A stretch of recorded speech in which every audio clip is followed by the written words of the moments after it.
Hey girl! Woo! So excited that you're here today. This is our first tryout of sharing the world of Kia. Yes! So I just feel like my world is so amazing. I'm so blessed. I have so many wonderful people that are in my world, and I want to introduce my people to you all. And so today we're going to kick it off with one of my dear friends, my sorority sisters, my HBCU sis from the South, honey, that gives all the life. Baby, clap your hands for Miss Mara. Thank you for being here today. Thank you for having me, World of Kia. Yes, World of Kia. Yes, so I just want people to know, first off, a little bit of who you are, if you don't mind sharing. Because if y'all Google her, and I'm like, this is my friend, but I said, let me Google her before we start filming. And I said, baby, all the things popped up from all these. And I said, you better have a receipt. But we're not going to be there all day, so that's why we not going to go through all of that. But I would like to give a moment for you to share just a little highlight of who you are, so people know. So I am actress, entrepreneur, writer, author, musician, band whisperer. Ooh, band whisperer, I like that. The band whisperer. I am a regular, schmegular girl from Detroit, Michigan. I love people. I love my sisters. I love to support. I became famous because I am an actress. You've seen me as Nurse Kathleen on Grey's Anatomy, Major General Owens on Scandal, Andre's crazy cousin Kendra on Victorious, and the cousin you love to hate, Narcia Lancaster on Ambitions on the Oprah Winfrey Network.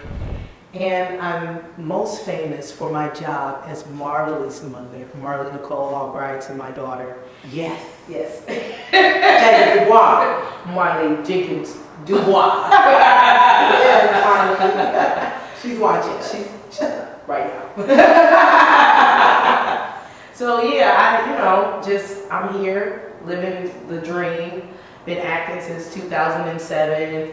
I'm also a wonderful music education advocate and band director. That's why I call myself the band whisperer, because I love to sprinkle my pixie dust throughout the land with all of the bands, giving praise and worship through music, because that's what created me. I am who I am because I was in a band at T. Jackson State University. Come on, B. Yes. Sonic Boom. Yes. Swag. She's a swagster as well. She went to, well, they don't say B. Oh, we do say B. Oh, B. Southern University. College, Baton Rouge, Louisiana. Home of the human jukebox. And we kind of around, but not really, but kind of. We real rivals. That's a good band. But Okay. we don't get into that. We don't. Yeah. We sisters. I love it. You better give people the receipts, honey, because I've seen this. Because we know each other at least 10, 15 years. It's up there now. Yeah. So When was that regional conference? oh, that regional conference was 2012. 2012. Oh my gosh, we got old boots, honey. That was the age is getting there. I know Black University, y'all don't see it, but So yes. almost 15. Well, Yeah, close to 15 years. Ooh, that's real when you can say that about the relationships, honey. Mm-hmm. So we got all the data points, honey. But that's what I'm saying. I've been seeing you in these streets. I've been so proud of you every time. Like I see your name anywhere, see your face anywhere. My sister often says, like, I see your friend on TV and she's my favorite. And I'm like, the fact that my sister says you're a favorite actress, and I'm like, oh no, like in real life, that's my friend. Like, Oh, my wow. sister loses her mind every time. Like, Really? yeah, no. Oh, wow. She loves you to pieces. And so I think that's just amazing when you don't even realize like the impact that you're giving people that you don't even know just out of your craft, your talent, right? And that's just acting piece. That's not the musician piece, the band whisperer piece, the educator piece, the mommy piece, the soror piece, the leadership piece, all the things that you bring to the table, which is why I feel like the world needs to know who you are and why you're in my world is special to me. So I think that's so great. I do want to ask you though, Like just all those things that you've done. Do you have anything that you want to share? Because I'm sure there's people out there that are trying to at least get halfway to where you are and have half your receipts. Is there anything that you want to share with them, like tips or tricks that, you know, when they're having like bad things and maybe think that, you know, I'm from Detroit, or I'm from HBCU, or I'm from this place where I feel like I don't have as much opportunity. How do I get there? Like, what do you want to share with them as far as tips and tricks on how to get to getting the receipts that you want? Just keep striving, just keep studying, don't quit. The thing that keeps me going, because even on my level, sometimes I get discouraged and, you know, want to take another career path. But I don't, because at the end of the day, I know how people receive me when I'm on stage or when I'm performing. I see how I change lives when I'm in my element and when I'm in my craft. So that keeps me going. But if you're in Houston, Texas, or you're in a small town, Kentucky, I think the best things that you should do to become an actor are to study the craft, be professional, and in all honesty, it's easier now in 2024 than when I started in 2007, because you have the internet, you have YouTube, you have TikTok, you have Instagram, and all of these different resources where you can learn everything instantly. Where I had to go to a bookstore here in LA called Samuel French, buy the books, buy the casting director directory to figure out how to do everything. And you guys don't really have to do that anymore. You can just go online and it tells you exactly what to do. So just stay the course, don't quit, and always treat people the way that you want to be treated, because everybody in Hollywood is somebody. You know, if you start off as an extra, those extras are not always going to stay extras. They're going to graduate or elevate to becoming producers, directors. You just never know who you're running into. So treat people with kindness. Amen. Treat people how you want to be treated. Speaking on how you want to be treated, what's some of your wants that you want? Like some of the things that's like top of mind that you want to have before you sell them? Financial freedom. Financial freedom, financial stability, where I never have to worry about anything. Everything is always taken care of, residual income. I would love that. I definitely want my own sitcom. I definitely want my own sitcom, and I want it to be reflecting upon my life as a musician and as a teacher. So somehow all of my different projects that I want to do, I want them to be about music and about the AI world and HBCU culture. So I love that, honey. It's Pat move over. Oh, she is coming. yeah. I love that. I can't wait. I know it's going to happen soon. We're going to manifest that so that it comes very soon. Yeah, start with that. So speaking of that, I kind of heard a little of what you said and just your short-term goals. And one of the things that resonated with me when you said that residual income is coming out.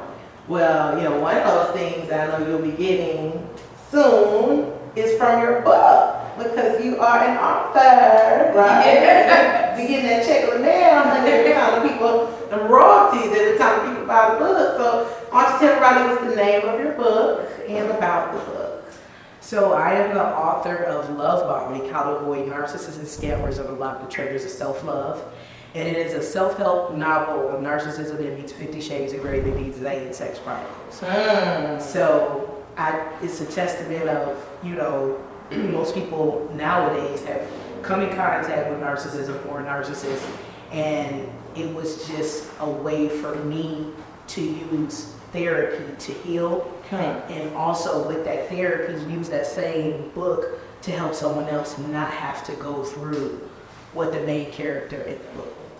Amen. And it's the healing for me, because often we go through things, especially in like relationships, like trying to find love, and it's not so black and white. People would think it is, just ups and downs. Oh, you gotta fight for this, or oh, you don't have to deal with that. But it's not always that simple. I could drive. Yeah. And when you go through things like maybe finding out someone is a narcissist, or maybe they have behaviors that you're just not here for, and you don't even know it until you go through it. Like, you need that self-help, and you need that option of how you can heal without always having to I guess, bothers your loved ones. A lot of people don't want to talk to people, or even tell their business, because people try to be private, right? They try to be private, and no one wants to hear a situation with a narcissist, because it's not going to be, like you said, it's not going to be cut and dry. You're going to go back, you're going to go through things over and over again, and everybody's going to call you stupid, or how could you go through this, and they're going to be very judgmental. And unless you've been in a situation where you've experienced this, you have no idea how to be compassionate of someone that's going through that. Yeah. And so, and I'm saying that because just in general, right now, you'll see people talk about their narcissistic stories and things of that nature. And there's a lot of judgment, if you will, that people will put or place on someone, like saying that, oh, how could you do that? Doesn't make any sense. Like, you too beautiful for this, or it doesn't matter. It goes on, and if you don't know, you don't know. Yeah. I agree. So here, talk to you. Okay, talk to you. Just the fact that you want to help other people through the art of storytelling and being an author, because that's not easy. I've been there. For writing a book, you have to be very pointed and very like purposeful, and we're gonna sit down and even like trying to work with editors, like it's a lot. And you think it's easy, but hats off to you. It's not easy. I wish you so much success on your book. Now, speaking of, I know you touched a little bit on all of that you just said, and the thing that stuck out with me was, you know, how people can sometimes not be compassionate, or they might say, oh, well, you too pretty for this, or you this, and you that, right? And we were talking earlier, just chit-chatting about just looks and how people will put you in a box, judge you, whatever, or count you in. Either or, because of the way you look, right? And how size discrimination is really a thing. And I'm bringing it up because we both have been through our journey, and we probably both, between the two of us, lost the whole person. Right? Which you would never know, because we still get 5, 6, 7, 8 with the best stuff. But I love that. So for us, you know, on our journey of being snatched, honey. But I want to hear a little bit specifically about your journey, because that can like really resonate with some people, and just how you come into the place to really like gain that extra love for yourself, regardless of how people might have treated you with how you were in this industry for your size. It's really, really interesting for being a full-figured doll or being heavy-set. I feel like in the entertainment industry, for me, it's always been my superpower. Okay, so I'm not a size 2. I'm not an ingenue. I'm not a leading lady, because I'm a full-figured girl. And so when I got here, I was like, okay, I'm not like anybody else. I'm different. So for me, that was amazing. Now, in my romantic life, not so much. You know, so for me, losing weight, like we said several times, because I've lost like 100 pounds like 3 times in my lifetime. And this is the last time that I've done it because I had gastric bypass surgery, which was very important for me because I'm a type 2 diabetic, and I have to be here for my daughter. Being a mind, soul, mind, body, and health, and just being healthy to be able to raise her and to be able to be here for her. So, but it's really interesting, me being bigger than I was to the size that I am now, just how people do count you out, or people treat you a certain type of way because you're not this size or you are that size. So I just really, really just pray for people that they have healing, and that they can, you know, love people unconditionally for who they are on the inside, and judge people from that versus the outer appearance, because all of this will fade, all of this will go. Even for me, losing all this weight now, where I remember the same people in high school or college were the smaller people, and now we've traded roles where I look like I'm 20 something and they look like they're 50 something because they haven't taken care of themselves and they look a hot mess. But I don't judge them. I just be like, oh, okay. You know, I treat them the same way that I want to be treated. So I don't know if I answered your question.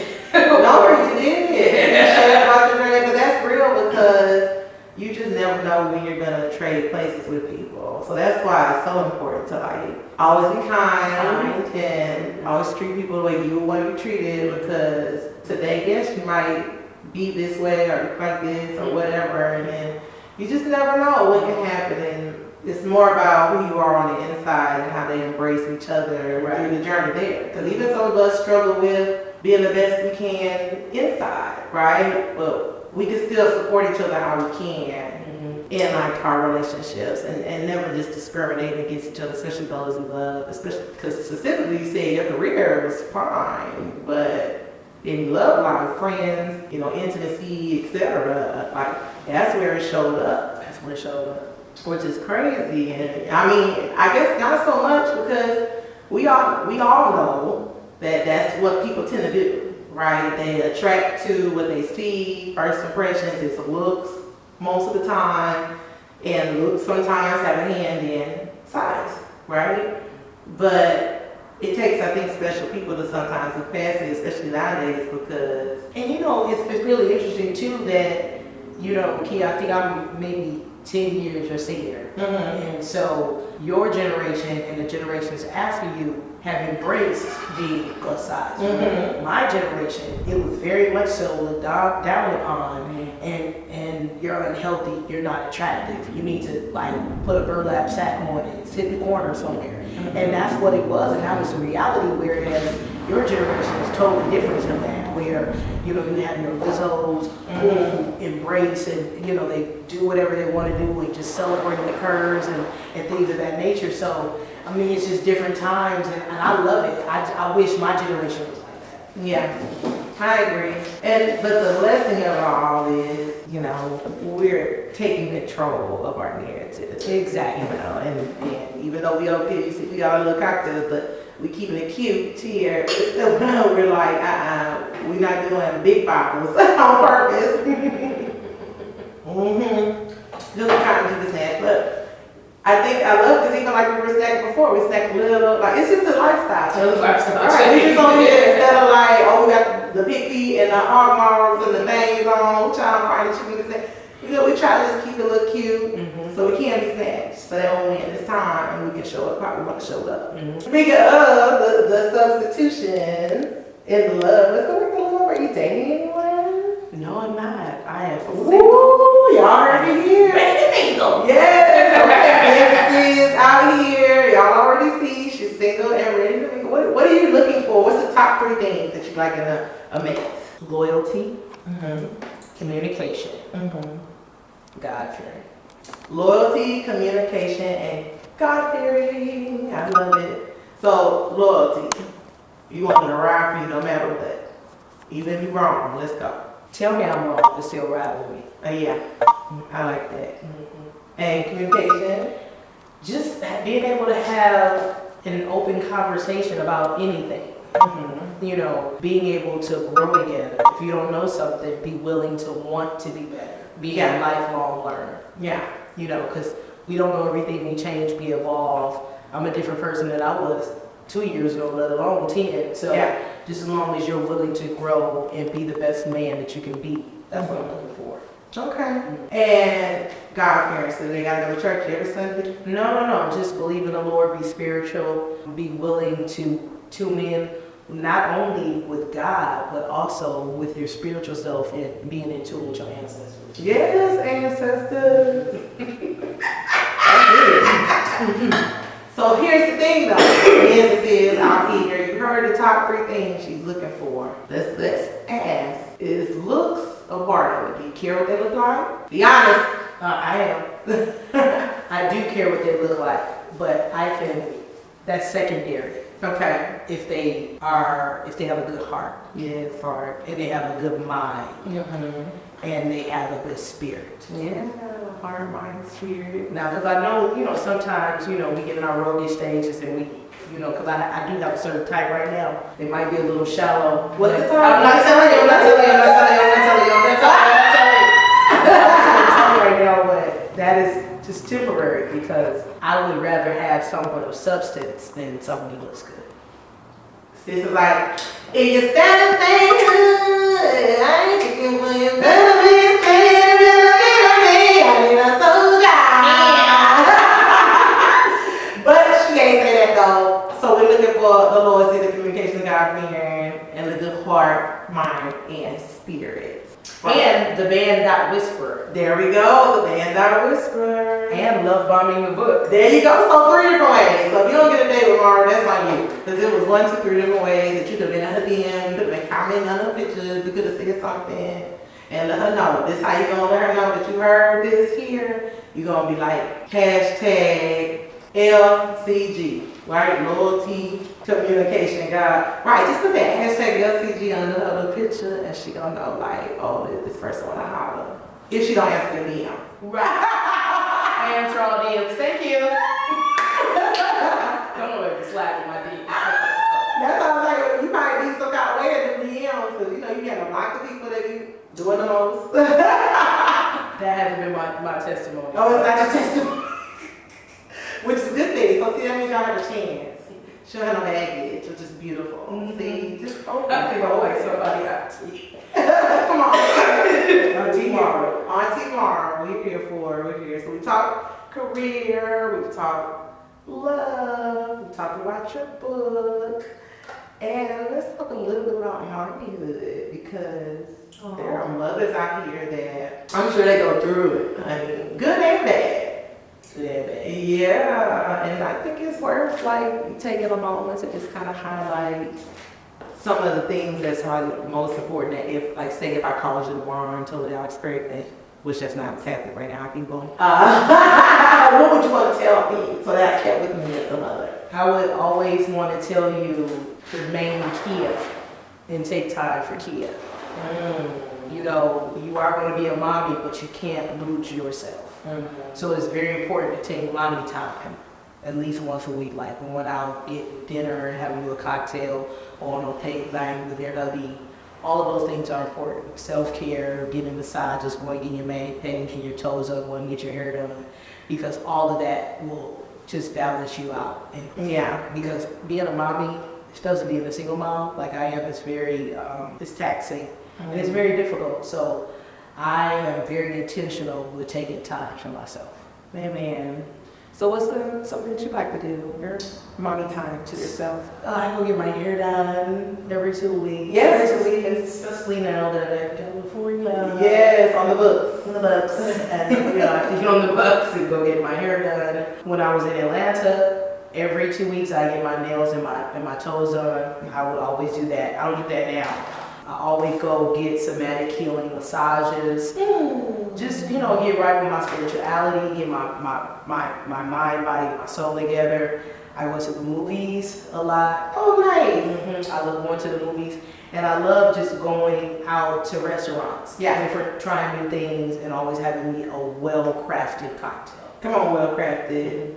So what's your favorite movie? Of all time, The Color Purple. The original, honey. The original. Who was your favorite character? Sophia. Oh, of course, you better. I love it. These. So movies are totally my thing. My favorite is Dream Girl. Dream Girl, do make you happy. I said one day in my head I was gonna play If Y'all Know When or When I might go on show, you know, see. I'm on the stage here, I don't know. Hello, Pray for the stage.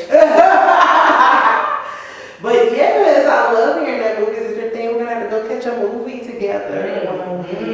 In your mommy time. Yes. I love that.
Welcome to the world of Kia.